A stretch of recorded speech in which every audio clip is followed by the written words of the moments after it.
Guys, today I'm going to talk about a very serious problem to various Arch users or someone who is getting into Arch or basically has installed Arch for the first time, and then he installs a desktop environment, maybe KDE or or GNOME or Mate or Cinnamon or anything of that sort, and after some time he gets bored of it and he installs a window manager. And window manager window manager is like a helpful. Once you get in, it's very hard to get out of it. There are a lot of options for you. You have awesome window manager, you have bspwm, you have dwm, you have i3wm. I mean, the list is endless. It's not endless, but there are a lot of options to consider to, and especially all of them have to have a learning curve. Some require Lua configuration. So something like DWM requires you to edit the source code itself and patch a whole lot of modifications or patches that they call.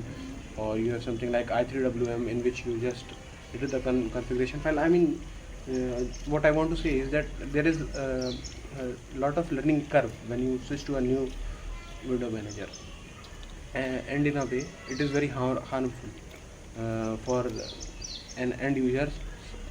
I would like to say productivity. It kind of kills your productivity.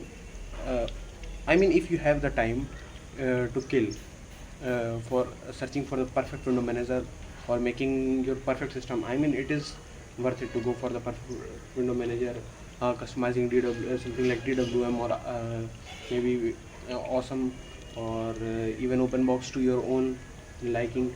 I mean, it's all worth it, but at the very end of it, you should think that what your main goal with this computer is. It's to do something productive. uh, I want to talk about what I have been doing from the past 7 days. From the past 7 days, I think I have installed Arch more than, I would like to say, more than 20 times, and a little bit less than 30 times.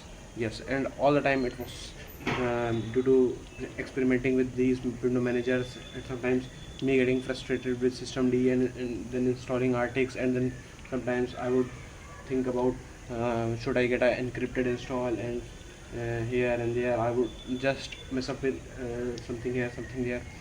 What I would like to say is, first of all, stop chasing the perfect distribution.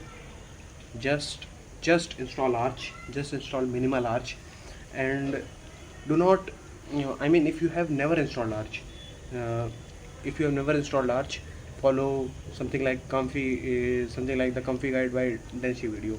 It is a good install guide if you want to install Arch, and you are good with ext4, you want to go with ext4 partition system. And if you want to go with better B-tree file system or better FS, you can follow some other videos. I don't remember any kind of video which explains how to install it using better FS, but you can follow some other video, or what you can do is you can go to the Arch wiki and find some sort of wiki link. But what I want to say is that just install minimal Arch, and after installing minimal Arch, what you have to do is you have to make that minimal Arch system your perfect system. And I would like to say that, first of all, choose a desktop environment. And some people would say that they don't want to go to a desktop environment and whatever, and various sort of other reasons they would throw at my face. But the thing is that at the end of the day, if something breaks in your window manager, you have something to fall back to. And if you have something like KDE Plasma or GNOME, I would not suggest GNOME because I think it's kind of resource heavy. I would suggest you to use KDE Plasma. KDE Plasma is good, it is smooth, it is responsive, and it gets the job done. It's sort of just works in the distro department. So I would like to say that just install Plasma, and after installing Plasma, pick after installing KDE Plasma, pick your poison. Pick DWM, pick i3wm, OpenBox, or whatever. And one more suggestion I would like to give you is start managing your dot files from the scratch, from the very start. If you have never been into the hello whole of window manager, what dot files are like configuration files. For example, if you configured a window manager, let's say i3 to your liking, and you want that same i3 setup on another computer that you are going to use in future, or maybe in the near future your arch install gets corrupted, or whatever, I mean this computer gets burned, or a fire happens in your house.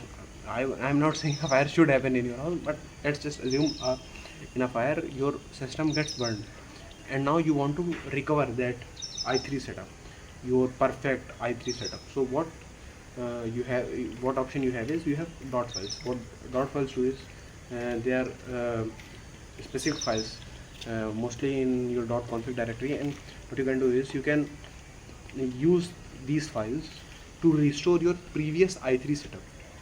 So I mean, I cannot recommend this enough to start with dot files from the very start of your window manager journey.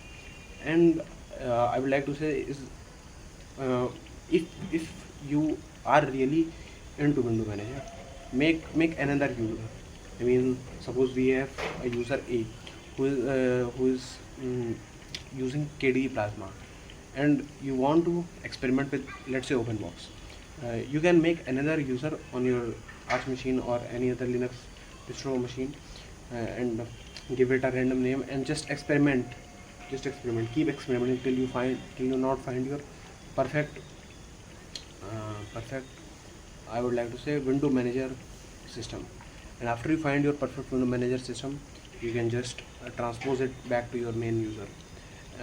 So this is all for today's video, and I hope you like the things I recommended. And I would like to say that don't get into the shithole of window manager in the first place, and rock desktop environment, rock KDE Plasma. Peace.